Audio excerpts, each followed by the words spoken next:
Today's podcast is brought to you by our friends at Organifi.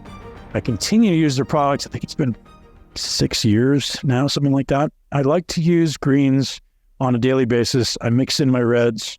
If you're not already using a high quality greens product, head over to Organifi.com right now and use their incredible greens product. It's a blend of superfoods, all organic. It tastes just delicious. And when you add in a reds formula, gents, you're getting what you need to support nitric oxide production, ultimately help your heart work effectively, your vascular system work effectively, ultimately can help erectile function as well. Not already using the reds and the greens, go do that now, Organifi.com, and use the code MUSCLE to get hooked up with 20% off. And while you're over there, you can check out their incredible vegan protein as well. They have an incredible Organifi Gold and so many other amazing products that you should absolutely check out for yourself and your family. Keep yourself healthy, take care of yourself. Let's all work hard together and maintain the standard of excellence across the world. Thanks for being here. To really just understand what foods and what lifestyle combinations are best for keeping their blood sugar more stable and in a tighter range, which we know is associated with better health outcomes over time. We want to reduce those up and down swings in glucose to a more gentle rolling hills within a narrow range in order to reduce glycemic variability, which we know is associated with risk of future chronic diseases, and also impacts our day-to-day function. When that glucose is swinging way high and way low, it can lead to energy crashes, it can lead to cravings, it can lead to fatigue, it can even lead to like mood instability throughout the day and anxiety. And so keeping that glucose more stable by understanding this feedback loop not only helps with our day-to-day life, but also with that long-term risk profile, while also giving us this personal understanding about our bodies that is really empowering and sort of subverts the system, the healthcare system that really wants to keep your data separate from you in a way that largely benefits the healthcare industry, but not so much individuals. Yeah, and so first I'll say that I think a CGM does a lot more than just tying your food to your health. I think it's tying your stress to your health, your sleep to your health, and you're able to see how these, as you say, lifestyle, whether it be interventions or effects, influence how your body's metabolism. And so let's rewind for a second. I'd love to hear your definition of what metabolism is, and then we'll shift into the idea of metabolic health, because I think that's ultimately the question, as you say, we're trying to solve here, is like, how do we help people be more metabolically effective, metabolically healthy? And so first, how would you define metabolism? So metabolism is the set of all the chemical reactions of the body that convert food to cellular energy. So we take in all these different chemical substrates into the body through food. We eat about 70 metric tons of food across our lifetime. And really one of the purposes of this food is to be transformed into a currency of energy that our cells can use to power every single reaction in the body. Our whole life, our whole lived experience, our whole perception of the world is just the bubbling up of all these chemical reactions that are happening in our 40 plus trillion cells. And every single one of those is powered by cellular energy, which of course is ATP, adenosine triphosphate, this coin, that we use to pay for every one of the many trillions of reactions that are happening every second in our bodies that bubbles up into our lives. So metabolism is our animating life force. It is our literal life force. And as we know, as we talked about just a minute ago, right now, metabolism is totally under siege in the modern Western world.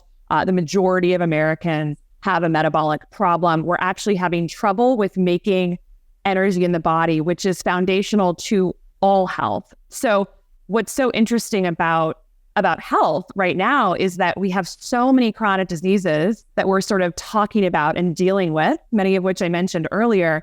But underneath all of them, what we're learning more and more is a fundamental problem with how our cells are powered.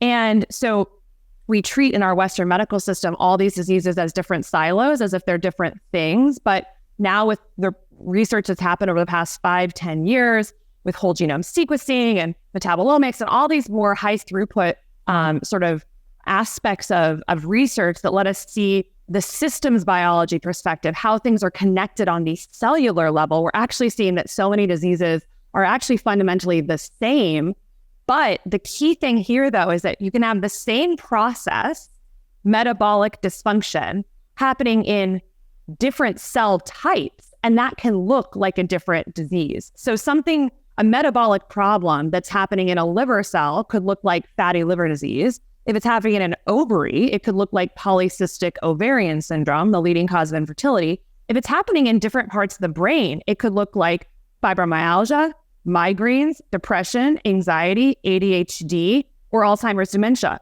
all of which have a metabolic root. If it's happening in blood vessels, it could look like stroke, heart disease, erectile dysfunction, or retinopathy, all diseases of problems with blood flow. And so essentially, I think the real framing that people need to understand is that metabolism is how we make energy in the body from food. Metabolism right now is broken in the average American body, and that is the root cause of almost every chronic symptom and disease we're facing today, not because those things are different diseases or symptoms, but because they're actually rooted in the same problem showing up in different cell types. Yeah. And the reason I say that I think it does so much more than just tie our food to our health is because through all of what you said there, the common thread is nutrition is not a food problem. Nutrition ultimately is a behavior problem. And when you put someone who's hungry, and I've heard someone say this recently on Instagram, and I'll use this reference, is someone says, if you're not willing to eat a bowl full of cauliflower and broccoli, you're not really hungry. I'm like, well, that's just not logical or sensical. If you put a bowl of broccoli and cauliflower in front of someone, and you put a bowl of ice cream in front of someone, 99% of humans are going to choose the high calorie dense foods. So it's a behavior choice. It's a problem in the behavior. And what I love about CGMs and specifically levels is you're getting an immediate feedback loop. So I can see when I eat broccoli, my glucose is flat. When I eat ice cream, my glucose does crazy things. And then I can immediately start to feel like, oh, when I do that, I feel this way. An hour later, I feel this way. Like, oh, maybe I shouldn't do that anymore. And I think there's a lot to be, carried down the line, as well as this metabolic health conversation. Like metabolic health ultimately, as you're saying, is probably just, or the absence of metabolic health is often the result of lack of physical competency. So lack of exercise and movement, and then probably an excess of calories across the board, right? And the combination of the two. So what ultimately I find that levels and similar devices are doing is they're giving us immediate real-time feedback to change our behavior. And I'm curious if you feel that I'm correct in saying that nutrition is more of a behavior problem, and what levels is ultimately doing is solving this behavior problem, helping us solve the behavior problem. I think absolutely. I mean, I think we're living in a really challenging time right now in terms of our food culture, where everywhere, right? Where unfortunately the foods that are most widely accessible, most highly marketed, and cheapest are the foods that are most damaging to our health. And so hyper palatable food scientists creating, bliss point foods, Frankenstein foods. Yeah. Frankenfoods. And then of course the federal government is subsidizing the production of these foods through several mechanisms, production and actually also accessibility. One, by the farm bills, which preferentially support crops that go into processed foods. So corn, soy, wheat that get, of course, turned into like high fructose corn syrup and ultra processed grains, which are going to create metabolic dysfunction. They also sponsor this by, of course, federally funding the school lunch program, which is the largest. School lunches are the largest fast food chain in the country, essentially, and they're serving ultra processed foods, 3 billion meals per year to kids. You've got the federal government subsidizing food assistive support programs like SNAP and WIC, which a huge percentage of the top line item on those programs is soda. So we're basically federally subsidizing a huge portion of like Coke's yearly revenue through taxpayer dollars, which is of course disproportionately hurting minorities and people of color who die many years earlier.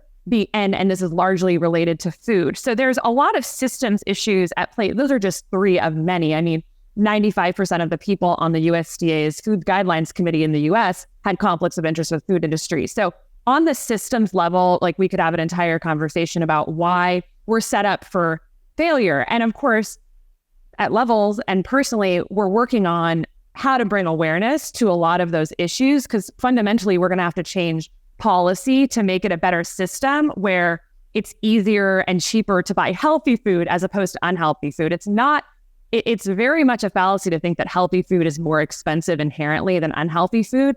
It's actually just the way it's set up with the financing of these production of these foods that makes them cheaper. So that all needs to get sorted out. But in the meantime, one of our core beliefs is that people who understand that feedback loop between the foods they're eating and then what's happening to their body and can actually see that, like, for their own body over the course of an hour, I had this meal and I had this reaction. It's monumentally powerful. Like, you could have 50 people tell you not to eat Honey Nut Cheerios for breakfast and that eggs and avocado and spinach would be a better option. But until you see your glucose going up 120 points in 15 minutes and then crashing down 45 minutes later, leaving you feeling lethargic and tired and anxious and have more cravings for sugar, like, there's nothing that compares to that, to seeing your body generate sort of that motivating information. So I think the behavior change element is massive. I also think there's a real power in generating body awareness. A lot of the ways that we produce processed foods is actually to almost have this like dissociative experience between the body and the food. Like, it hijacks our brain to basically just make us want more. It's high fructose corn syrup. One of the reasons it's so deadly is because when fructose is metabolized, and of course, this is in like 70% of like foods on the packaged foods on the shelves in grocery stores. It's this drug that was invented in the 1970s that actually hijacks our hunger signals and makes us want to eat more as we eat more of the food. So it's the opposite of what our natural body cues would say, which is like, oh, I've gotten my caloric load. I can stop eating now. Fructose is the opposite. It's a feed forward mechanism. And the reasons for this are super fascinating. I'll mention just very briefly. As fructose is metabolized, it turns into uric acid. And uric acid causes like acute mitochondrial dysfunction and basically makes your cell think that it's starving. And so it drives you to eat more, essentially. And the reason for this, if you think about hibernating animals, like a bear, for instance, it needs to hibernate for months and it needs to store as much fat as humanly possible. So when the berries are ripe in the late summer, fall, and they're filled with natural fructose, the bears will start eating the berries. And the biology wants them to eat as many berries as humanly possible, like gavage themselves so that they can store fat for winter, for their hibernation, that they can then burn throughout the winter. So that fructose actually turns them into violent and like almost crazy, so that they outcompete all the other bears to eat as many berries as humanly possible over the course of a short period of time. So that's what's happening in like every American child who's eating sugar, is we've now weaponized this natural biologic process for hibernating animals into high fructose corn syrup, put it in every food. And now you've got people just being like driven to eat this stuff.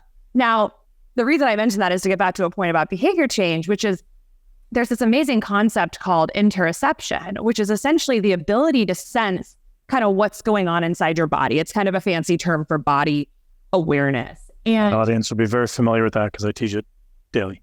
Amazing. Yeah. So interoception, it's powerful. And I think a big part of our health journey out of the chronic disease epidemic is getting more in touch with what we're actually feeling inside at any given time. I know you talk a lot about breath work, and like this is another element I think of interoception, of like feeling your internal state. Are you anxious? Is your heart beating too, like fast? And then what natural tools do you have at your disposal to basically like in that moment positively impact your physiology? And I think that these tools like continuous glucose monitoring are one of the most powerful interoception tools I've ever used or seen used in clinical practice in my personal life and seen in other people using them, because you start creating this feedback link between, okay, I ate this thing and then I felt this thing, and then this is what was happening to my glucose, to the point where a lot of people after wearing continuous glucose monitors for a couple months or maybe longer start to understand where their glucose is at, even without wearing a CGM. So they have this interoception about what's happening with their blood sugar, even without wearing a continuous glucose monitor, because they've had so many cycles of seeing the data, cueing into how they feel, and then knowing what food generates that. So that gets me really excited in terms of body awareness. We also see this with stress on the continuous glucose monitor. A lot of people note that their glucose goes up, spikes really high when they're stressed, like before giving a big presentation at work, before a big performance event, they'll see a huge spike in glucose. And this is very understood physiologically. when the body releases cortisol and catecholamines, like stress hormones, it tells the liver to essentially dump glycogen into the bloodstream to fuel the muscles to respond to whatever threat is causing that stress. And so, in many cases in the modern Western world, the stress is not actually something you need to run from like a lion. It's just like more of a psychological stress. And so it's a maladaptive response in the modern world, but it was well-intentioned through evolution. Yeah. But I just literally spoke about this the other day, metabolic disconnect, right? So our body is saying we need to mobilize and do something active, and we're sitting there doing nothing. So the brain is confused. The brain is driving the stress response into the body. The body's going, I'm just sitting here. There's a disconnect between kind of the physiological response and the physical response. And it's so that disconnect is such a key part of, I think, our chronic disease epidemic. I have a book coming out next year, and a lot of what I talk about is this idea of like the body is confused right now. Like we're under all this chronic low-grade stress. We're spiking our own glucose because of those stress hormones. Then we're not moving, so that glucose is just sitting in the bloodstream. Yeah. And you're having to produce all this insulin to bring it into the cells, and then the mitochondria aren't being tasked to do any work, and so they store it as fat.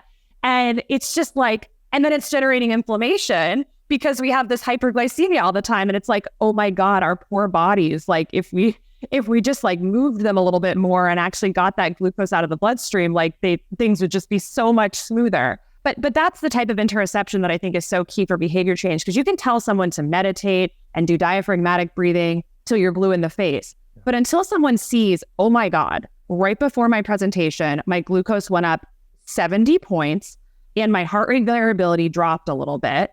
And then I was able to take 3 box breaths, maybe more than that, but like cue into your own toolbox of stress management, and my glucose improved. I mean, that is super powerful. So yeah, I think as a behavior change tool, it's revolutionary. And then on top of that, it's making your behavioral interventions more on target.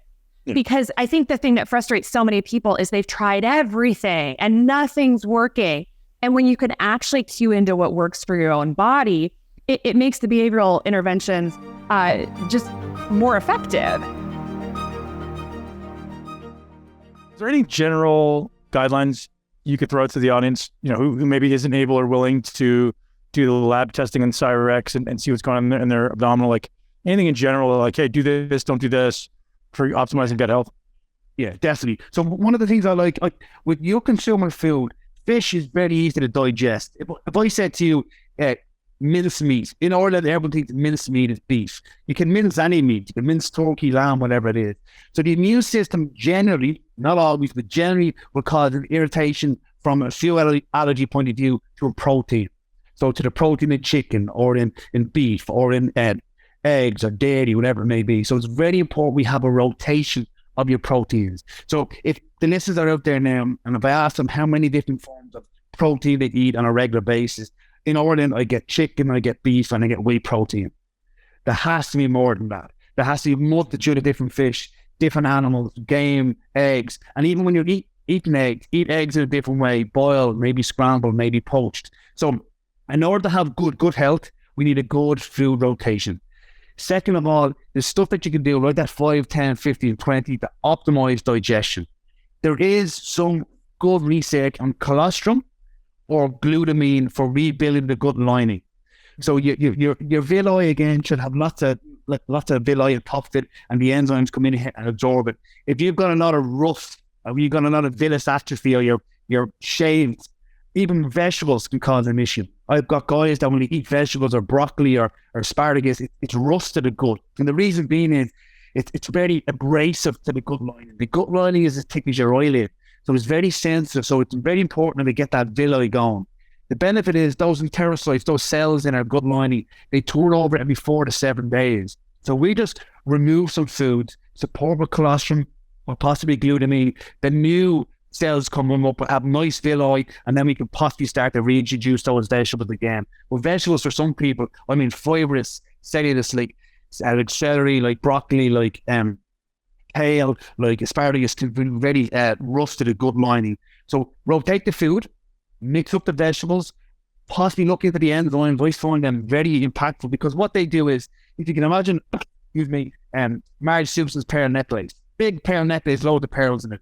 When you consume a food in a pearl necklace. And the job of the body with hydrochloric acid, with the enzymes, is to chop that pearl necklace down into individual pearls. And those pearls can then be absorbed in our body. The problem is, by the time it gets into our small intestine, a lot of people haven't broken it down as a macromolecule. It's 4 or 5 pearls together, and that can cause inflammation to the body, that can cause leaky gut, that can cause an immune response. But having enzymes, chewing your food, rotating your protein, adding in your enzymes will help those pearls be absorbed and actually get the nutrients on the food. Rotate the protein that you consume, maybe use some minced meat. Be careful of your vegetables. Glutamine, colostrum, lactoferrin can also be very good. And also I put in some probiotics at the end once people have done that. And that can be very, very helpful for people. Rotate the food, add enzymes in, look into glutamine. Thanks, Owen. That's super helpful. So one of the things that I've been fascinated with, I work with guys over 40. So I get a couple of guys who are coming in with cardiac issues. I've been doing a lot of research on the optimal diet for the cardiac, for long-term cardiac health. Some people say, hey man, you got to avoid saturated fat. Some people are really deep on, avoiding cholesterol, bring your cholesterol levels down. Any thoughts and insights around 1, cholesterol, 2, saturated fat, and its implication on 1, cardiac health, and ultimately just the whole cholesterol conversation in general? This is huge one, and this is the thing. Cholesterol as the predictor of coronary heart disease, people think it's number 1. It's actually number 14 at the moment. So it's 70%, up to 80% of the cholesterol in your body, you make it. Your liver makes it. So why is the body making so much of this? And a very big, stimulator of cholesterol in the body is blood sugar dysregulation. So if your blood sugar is going up and down, that can really cause the body to make a lot of cholesterol. So for me, what I like to do is real food. Processed food in general has no place in people's diets. So and people say, oh, red meat is all the same. Red meat is not all the same. It's good quality, hormone-free, antibiotics-free, and organic as much as you can. But for me, I've never had an issue with people. I say to them, okay, talk to your doctor. Let's do 3 months of a controlled, not a low carb controlled diet with real meat, with real egg, real fish, with fish oil in there. I don't necessarily load them up with saturated fat, but as Dr. Serrano says, you'll never on earth see a protein without a fat. They're always together. So you get those two together. So I go for real food. I definitely add in fish oil. I definitely add in vitamin D and magnesium. And in 3 months' time, we get the bloods done, and the cholesterol is always down. But there's inflammatory markers going on in people's bodies. Just because the fire brigade is at the fire doesn't mean the fire brigade caused the fire. So cholesterol gets a bad rap. Cholesterol carries hormones around our body. Cholesterol makes up our testosterone, our estrogen, our cortisol. We need it. But this, having it in a certain, parameter isn't the be all and end all. Blood pressure, your calcium score, resting heart rate, sleep, blood sugar. These are other things that can be more impactful. So I like to look at everything, but not consuming cholesterol in food. Cholesterol in food has very little impact on cholesterol in our bloodstream, serum cholesterol. Support the liver, control the blood sugar, add in certain nutrients, and that cholesterol will come down. And some people genetically have higher levels of cholesterol anyway. So there's a few things you said there I'd love to unpack. So you brought up calcium score, and I don't know if that's an area that you focus on, but you mentioned it, so I thought it's worth bringing it up. So that's a big thing, right? And some people say it's got no correlation with heart attacks. I've heard recently in some recent research that it's actually not very low level correlation with heart attacks. The thing that's more correlated with heart attacks is actually parasympathetic tone. So I'm curious if you have any insights there into, why that, I'm sure you know why it starts to happen, but I'm curious if there's any thoughts around, hey, what should we be doing? What should we be doing to avoid it? Can we reverse it? Any insights there? Yeah, so I have a few cardiologists that I work with. And all I'll do is generally when I send them off and they say, okay, this guy has got an elevated calcium score. We're looking to improve his cardiac function. Well, first of all, we do blood pressure testing. Getting someone's blood pressure under control, getting someone's cardiovascular health in check will massively improve the longevity. And if you check anybody's calcium score, they're going to have calcium. People are out with it at different times and have high levels of cholesterol. But it's not one factor that causes everything. It's the whole picture. So for me, it's blood pressure, it's resting heart rate, it's body composition, even this is visceral adipose tissue. I don't know why people aren't addressing this. If you have an excessive level of visceral adipose tissue, that is a major issue when it comes to cardiovascular health. So stuff like that I tend to more focus on. However, in Ireland, and I think it's in most countries, people are focused on calcium scores, they're focused on cholesterol, and they want to get it down as low as they can and not focus on the things that are going to keep them healthy and have quality of life later down the line. They're too easy for beta blockers. They're too easy for statins over here particularly. And then they have their own implications then on health.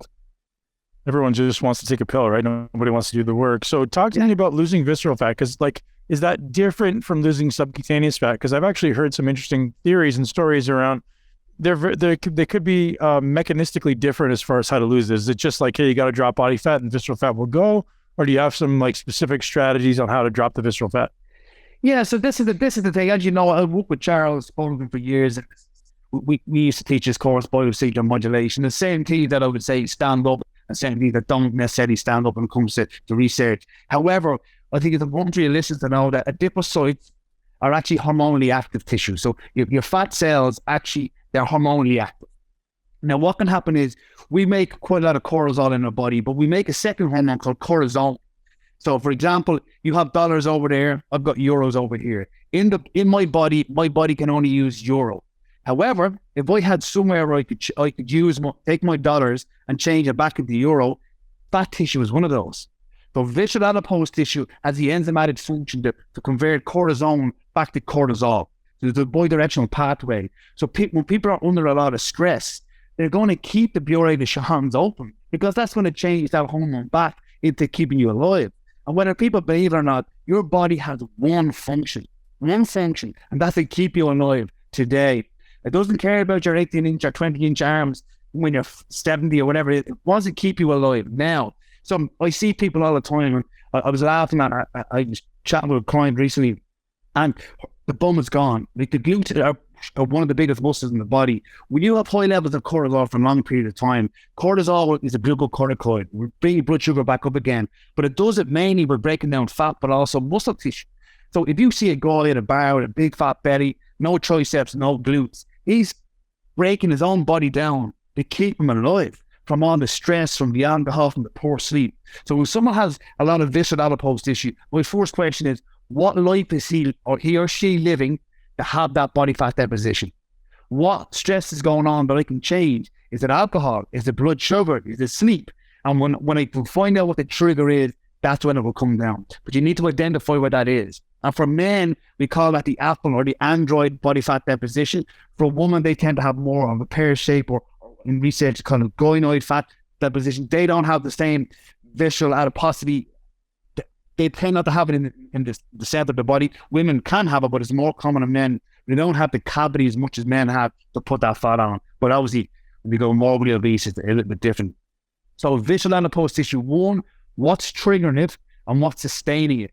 Is it blood sugar? Is it alcohol? Is it sleep? But the body's going to keep that there because that tissue is helping that body survive in that homeostasis. It's converting that cortisone back to cortisol to help that person manage the stress. One of the areas that interest of mine in metabolism is, there's a lot of people talking about the alkaline acid diet. And, I think we probably know by this point that your food isn't influencing your pH at all. But talk to me a little bit about the influence of, do you believe, or what do you know about some foods being acidic, some foods being alkaline, and those foods ultimately influencing the body's performance in some way, even if it isn't directly influencing pH? I'm curious if you have any insights on that, because when it comes to research in the heart, I've actually heard some people like, you need to eat more alkaline foods. I was like, well, we know it's not influencing the pH of the blood, but what is it influencing?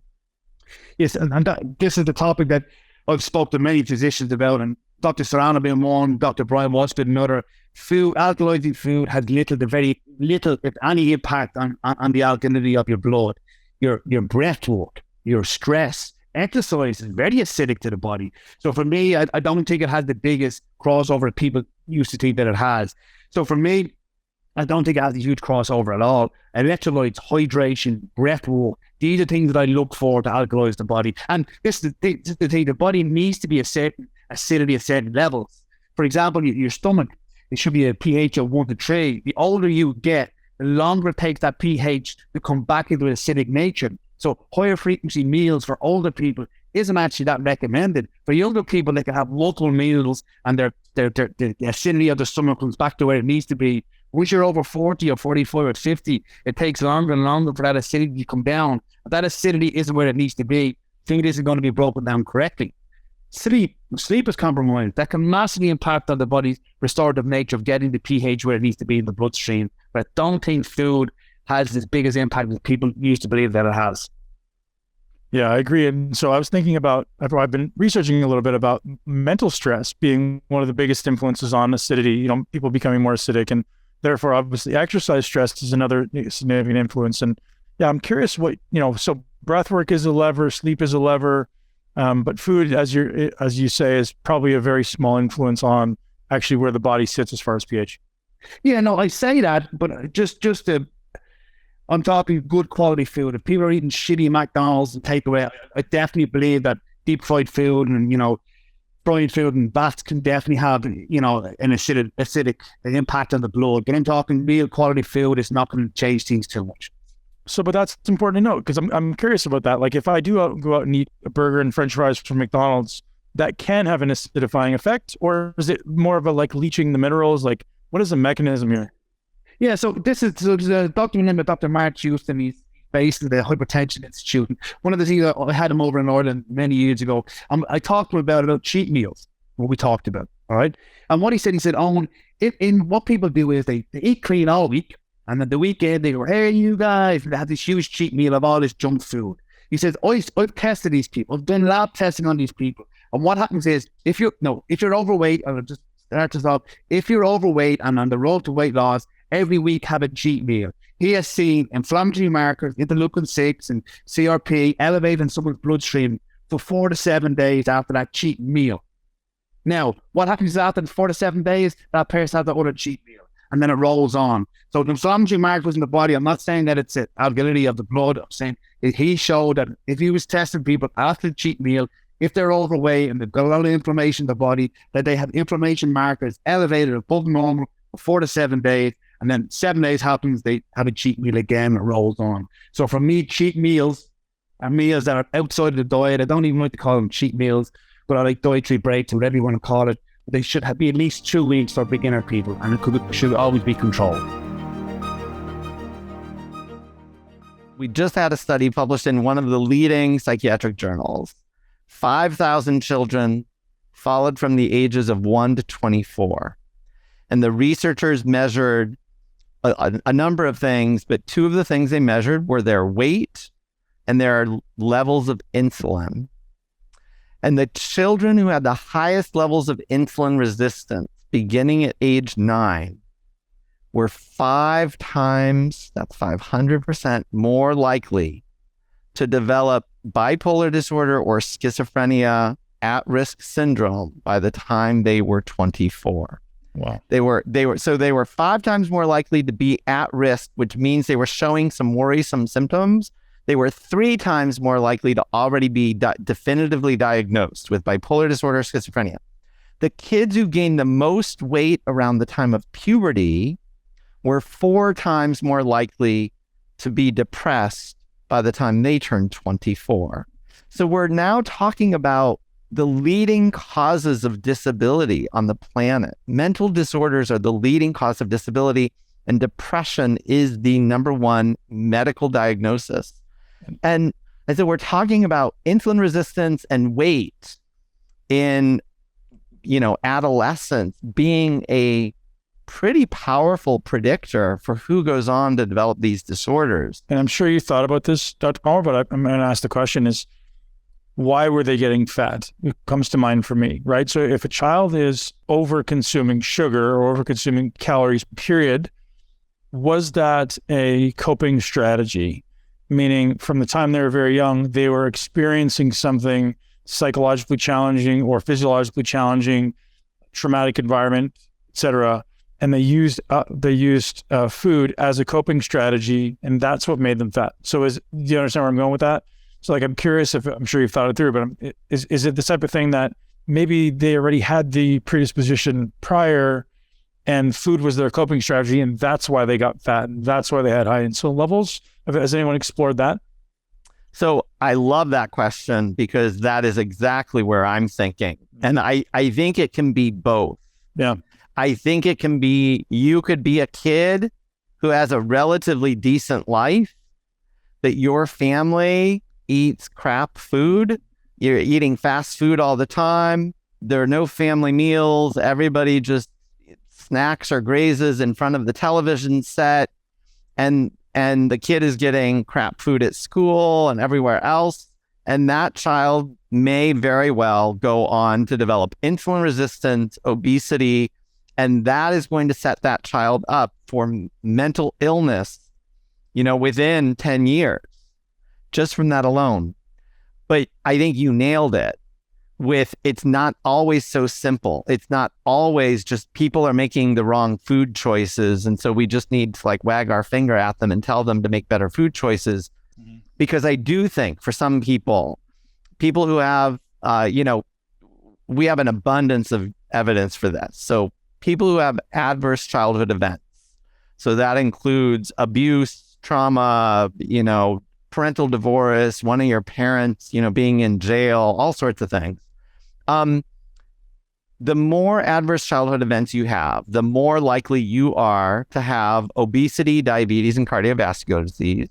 The risk is anywhere from, think about 25 to 100% increased risk for those. You're about 2 to 3 times more likely to develop cardiovascular disease and cancer. And you're much more likely to have all sorts of mental disorders, mental problems, mental symptoms, 30 times more likely to attempt suicide, but you're more likely to have all sorts of addictions and other things. And so what we know is that early stress and trauma can set off a cascade to both metabolic and mental disorders. And one of the big themes of my book is exactly that. I meticulously go through all of the known risk factors for mental illness. And by the way, there are also well-documented risk factors for all of the metabolic disorders too.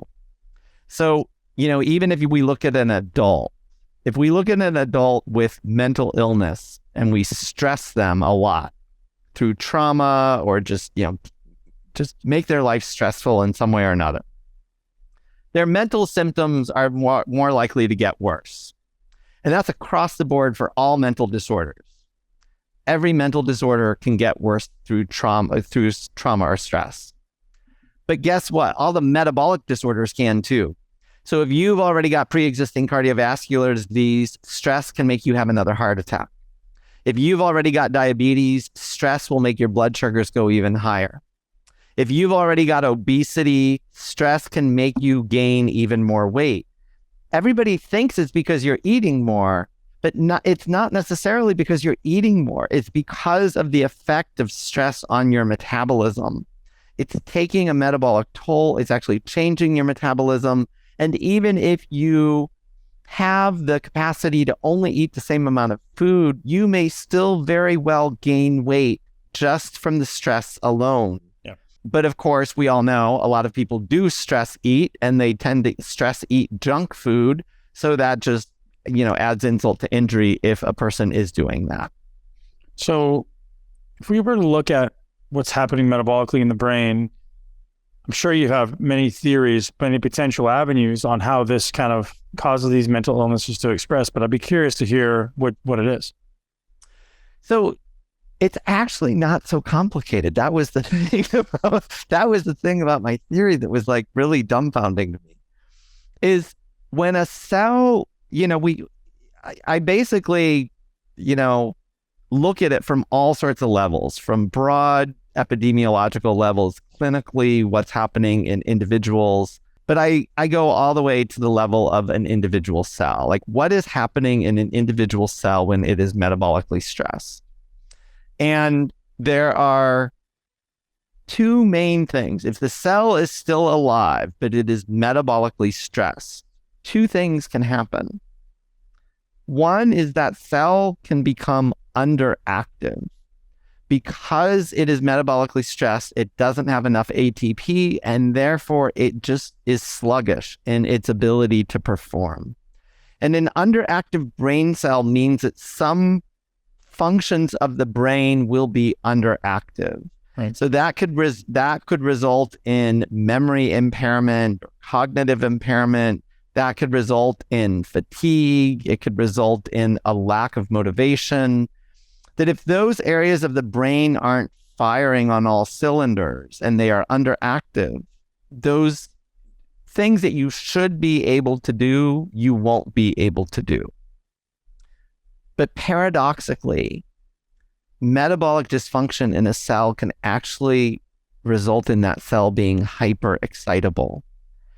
And what hyperexcitable means is that the cell is firing when it shouldn't.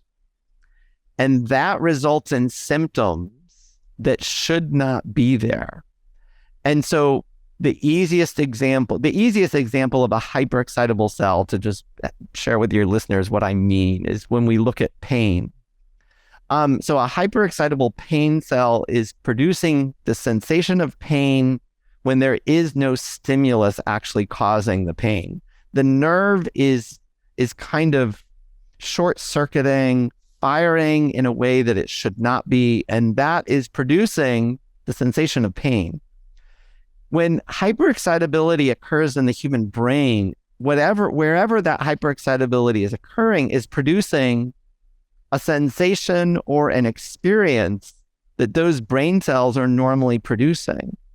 So if parts of your brain become hyperexcitable, if the anxiety pathways of your brain, for instance, become hyperexcitable, it means that you could have a panic attack out of the blue for no reason, because those cells are metabolically compromised. They become hyperexcitable, just like a hyperexcitable pain cell.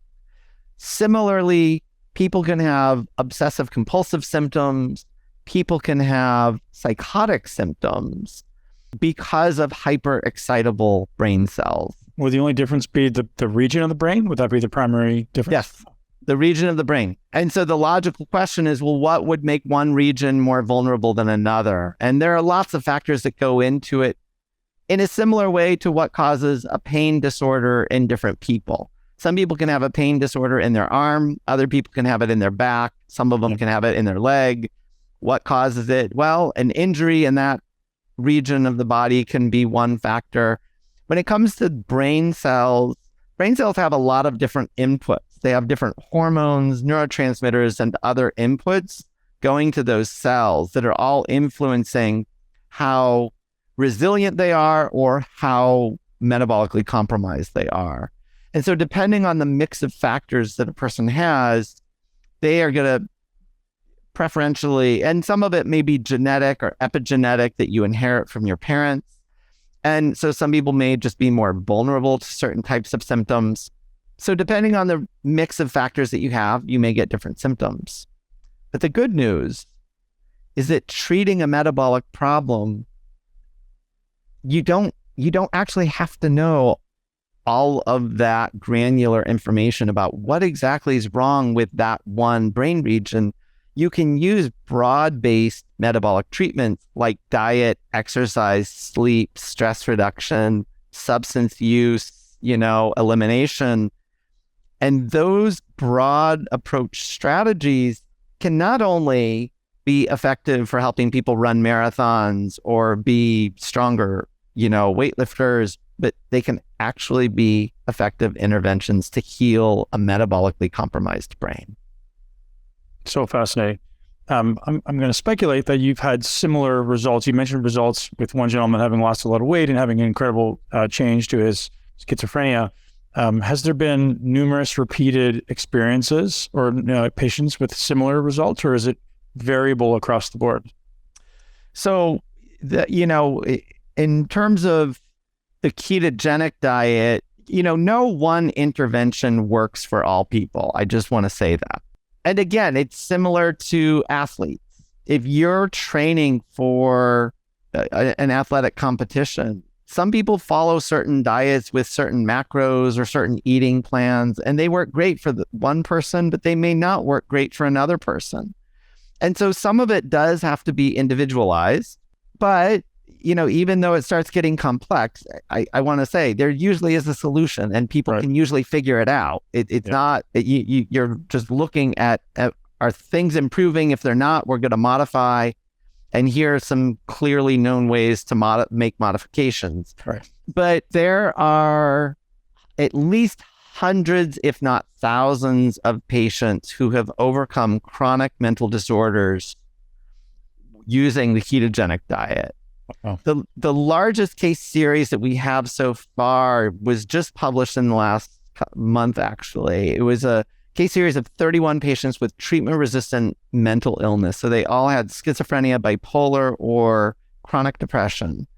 And again, treatment-resistant. So they'd already tried lots of medications and other treatments, and they did not work. They were all hospitalized at a French hospital and placed on the ketogenic diet. 28 of them were able to do the diet and get into ketosis. So 3 were not. So we got to take that into account. Of those 28 patients, though, who were able to get into ketosis, 100% of them had at least some improvement in their mental symptoms. And I think 46% achieved clinical remission of illness. Huge. And which is huge, especially not just in treatment resistant, but we're talking about schizophrenia and bipolar. Yeah. And, so for the depression, people might be, oh, okay, fine, whatever. But these are chronic disorders that right now everybody says are lifelong disorders. In the book, I include other examples, though. Ketogenic diet is not the only way to improve metabolism. I list some patients who their primary intervention was to, number one, get off a lot of medications that were impairing their metabolism. And that was step one. And I want to say it was not easy, and sometimes it was quite dangerous. So when people have been on medications for years or decades, getting off of them can be really difficult. And I just want to say to your listeners, please don't do that on your own. If you or somebody you know is on lots of meds, please do it with a medical professional who can help you do it safely. But that was step one with one of the patients. And step two for her was exercise. So she went from being a chronically disabled patient in and out of psych hospitals, multiple suicide attempts, self-injury, to running ultra marathons, competing in triathlons, and became a high performance athlete, and has not had a mental illness in over a decade as a result. She overcame, and she was ill for well over, I think probably she was medicated for over 15 years. And so it's not like this was a transient 1-year thing that was just fleeting anyway. She was ill for 15 years. Her father, who's a physician, actually, I ran into him, I think maybe a year and a half ago or so. Again, he's a physician. And he was telling me how phenomenally well she was doing. She's married, working full time. And he said, that you saved her life, right? She would be dead. She would be dead today if she had stayed in the traditional mental health system on all those meds. And so, stories like that, I think, are accessible. These treatments are accessible. You and your listeners already know this, but these things are accessible to people, real people today. Do I need everyone with schizophrenia to become a competitive marathon runner or a competitive weightlifter? No, I don't. But I need those types of strategies, the same kinds of strategies that you and your listeners are using to improve your metabolic health. Right. Those same strategies can help people overcome chronic depression, personality disorders, suicidality, addiction.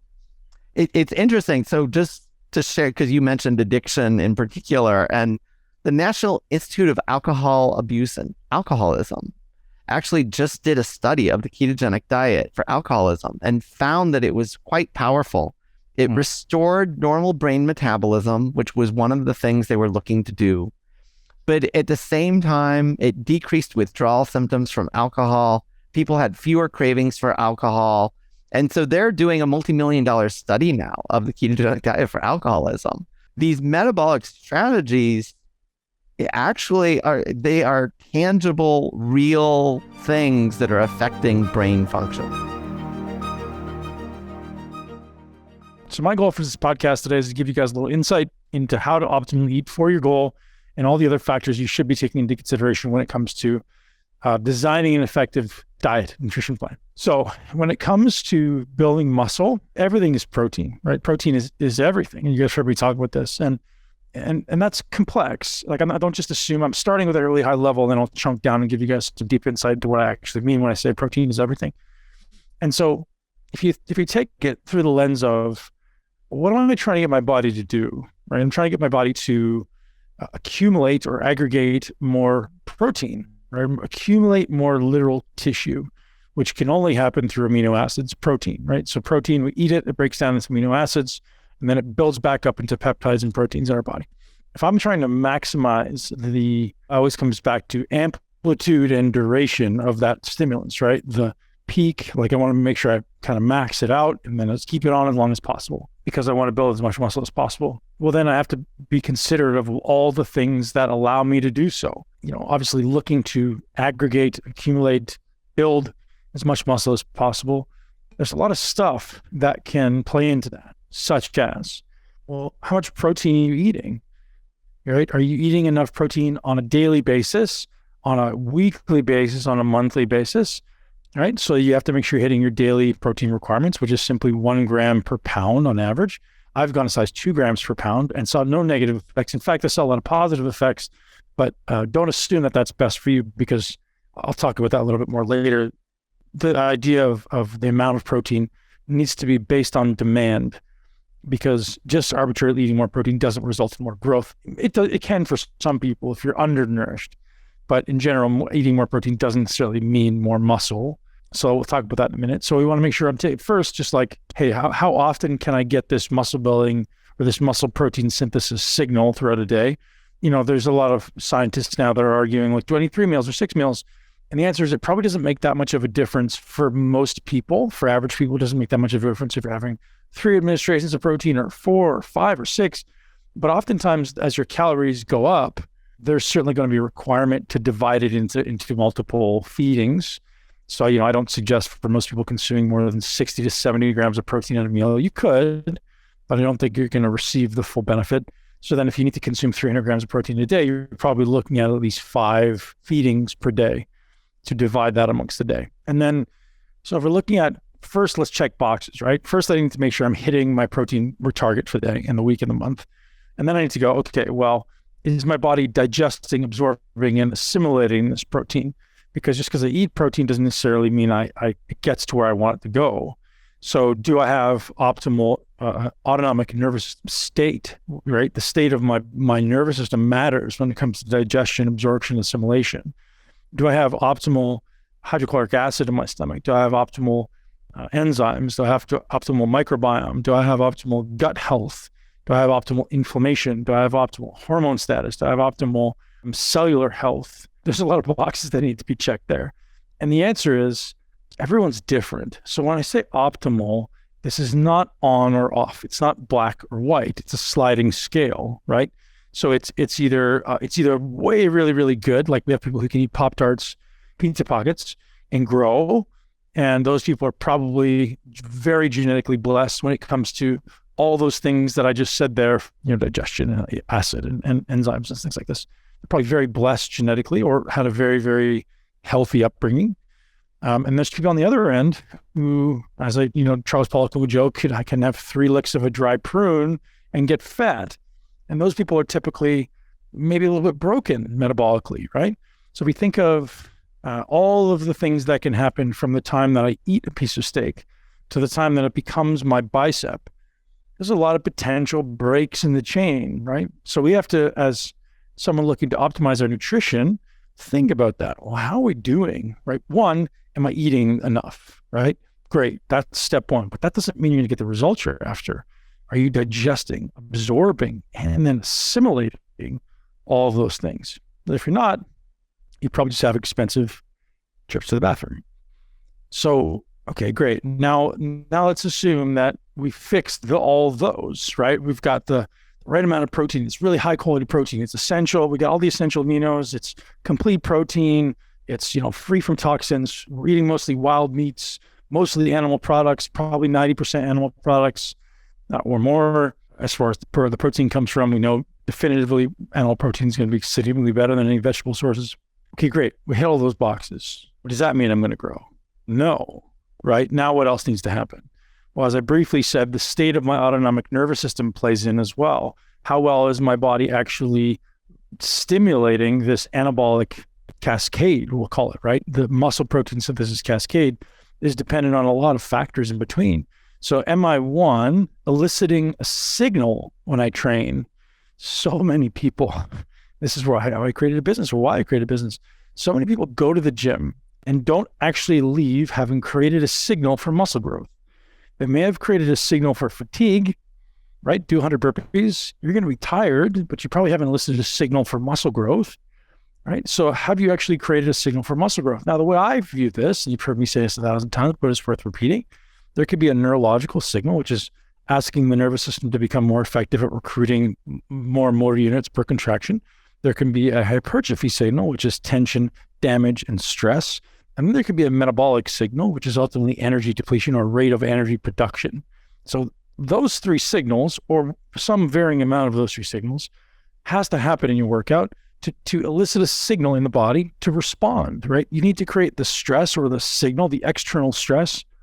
External stress creates an internal response that necessitates an adaptation. If I'm not doing my exercise correctly, that's okay, but you're not going to build muscle. And I think this has literally made my business for the last 12 years off this, because 98% of the people that I meet are simply not creating the right signal in the gym. You're not choosing the right exercises for you.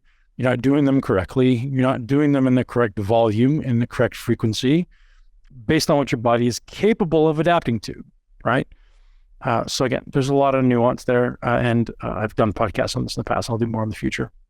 I'm literally building a program right now, or built a program that's launching April 1st on exactly what I just said. How to choose exercises for your body, how to do them correctly, how to ensure you're doing the right volume and the right frequency, and then how to progress it so that you're ultimately going from, wherever you are now to where you want to be. And I call it phase one, because regardless of how long you've been training, the very first phase that everyone should be doing, probably once a year, is the equivalent of what I used to call a primer program, right? But this phase one is a little more, significantly more extensive than a primer program. A primer program would be a 6-week program that basically teaches you new motor patterns. Whereas this is a primer program, but it's also all the other logic and the thought process of like, hey, here's how to actually walk from, choosing the right exercises for your body based on your mechanics, these other steps that I say. Anyways, if you guys are interested in looking for that, look for that April 1st on muscleintelligence.com. Put a lot of work into that, a lot of videos, a lot of audio, a lot of podcasts, but not the point of today's podcast. If we're not creating the signal, then no matter how much protein you eat, you're not building muscle. So let's make sure that we've checked 2 boxes now. We've got the box of like, yes, I'm eating the protein. Second box is, hey, am I actually creating signal for muscle building, which is ultimately end-to-end tension on the muscle, right? We have to create tension on the muscle. We have to do that for long periods of time. Think of magnitude and duration again, right? How much tension am I creating and for how long? And then ultimately, am I creating some type of negative stress, some type of eccentric loading, which is mechanical damage, and then some type of metabolic stress, which is accumulation of some type of metabolites or accumulation of some type of myokines, which are these secretory molecules which get released from the muscles. And those things need to happen as a result of the exercise stimulus. Otherwise, I'm just stressing my body, which is not necessarily bad because you are depleting energy, but you're not going to change the way you look. And certainly probably not going to change the way you perform. So we've checked those 2 boxes. Let's assume, great, we've checked both of those boxes. Well, what else is there? Well, I kind of briefly said this autonomic nervous system thing. And in my mind, I take an autonomic view of training. I take an autonomic view of the body. It's just like, where's the state of my autonomic nervous system? If I'm constantly in a state of high stress, high sympathetic arousal, you're not going to build muscle. Your body's going to be in this constant catabolic flux. Catabolic is associated with high cortisol, high adrenaline, constantly moving, constantly fast brain. Body needs to be anabolic, which is the other side of it, which is the parasympathetic rest and digest. So then you have to be able to intervene and be in conscious control first and then unconscious of what's happening at the level of the autonomic nervous system. So if you're someone who's looking to optimize body composition, whether that's build fat or lose muscle, doesn't matter. You first need to intervene and interject with your autonomic nervous system and say, what's the state of my nervous system at default, when I'm sitting on my butt on the couch or when I'm sitting in my car, what's the state of my nervous system? Does my nervous system think I'm running away from a herd of hyenas, or am I able to like sit here and chill? And that really plays in, because my body's either going to be breaking down tissue, which is all of the tissues, right? Yes, fat, yes, carbs, yes, protein, which is not ideal. Mostly carbs and protein, less fat in those cases often. Or is it replenishing itself, rebuilding itself so that the next time I go to the gym, I'm stronger and faster and more capable? And if you're spending all day running away from the tribe of hyenas, pack of hyenas in this case, I guess, you're not going to grow. So there's 3 boxes I have to check. Now, and you guys have heard me talk about this in the past, but what's one of the, if we talk about how do I elicit a parasympathetic stimulus? Well, breathing is top of the list. Sleep is enormous. Food is another one, like having the right amount of food, right nutrition. Obviously things like meditation and time in nature and connection with loved ones, and so many things we could potentially be doing to improve our vagal tone, right? The tone of the vagus nerve. So these are 3 boxes we want to check. Then when it comes to optimizing for protein synthesis, because my body's constantly breaking down, it's not building up. Then, so if we go back to the beginning, I said, we got to hit the base number of protein for the day. That's kind of like base of the pyramid, right? Well, this other one that maybe could be included in that other point, but I wanted to wait a little bit on this one, is this idea of optimizing for the amino acid leucine. And so leucine requires, or your body requires 3 grams on average of leucine to stimulate muscle protein synthesis. Dr. Lane Norton and Don Layman are kind of the pioneers here. And they're the ones who discovered that 3 grams of leucine is the signal for muscle protein synthesis in the body. It's kind of like, think of it like a light switch, right? It's flipping on this muscle protein synthesis signal. And that's really important. So am I getting at least 3 grams of leucine? And at the same time, do I have enough what's called substrate amino acids just kind of floating around my bloodstream, right? So if I don't have enough, just call it base level amino acids, which is the obviously breakdown of protein. If I don't have enough, just putting leucine in there won't stimulate the protein synthesis. So I can have both this, amino acid kind of pool and leucine. Now, there seems to be other factors that are at play there as well when it comes to this pathway called mTOR, right? So protein synthesis is a signal called mTOR, mammalian target of rapamycin, and it just stimulates your body to like start aggregating or accumulating more protein, which is really interesting. So there's other things at play, and I'm not an expert in mTOR. To be honest, I don't know that there's a lot of people who are experts on mTOR. There's an mTOR 1, there's an mTOR 2. I don't know how they interplay, to be honest. And I do know that one of them is very much dependent on carbohydrate. I mean, you have to think of it. I think of it.